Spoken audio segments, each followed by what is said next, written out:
அவர்கள் மீதான குற்றச்சாட்டுகள் அப்படிங்கறத வழக்கு பதிவு செய்ய வேண்டும் என அரசாங்கத்தினுடைய ஒரு அமைப்பே சொல்கின்ற பொழுது, அதை விட முக்கியமாக திமுக மந்திரிங்க எல்லாம் காசு வாங்காம நேர்மையா தான் இருக்காங்கன்னா அவங்க இன்னுமா நம்பிட்டு இருக்காங்க மக்கள் நம்புவாங்கன்னு எப்படிங்க?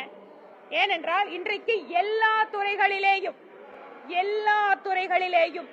லஞ்சம் ஊழல் என்பது மலிந்து போய் இன்று ஆதாரங்களை கொடுத்து ஒரு அரசு அமைப்பு வழக்கு பதிவு செய்ய வேண்டும் என்ற சூழல் இருக்கு. இதுக்கப்புறம் மாநிலத்தோட முதலமைச்சர் பூனை கண்ணை மூடிட்டா உலகமே இருண்டு போகிற மாதிரி அவரை வச்சிருக்காங்க போல இருக்கு.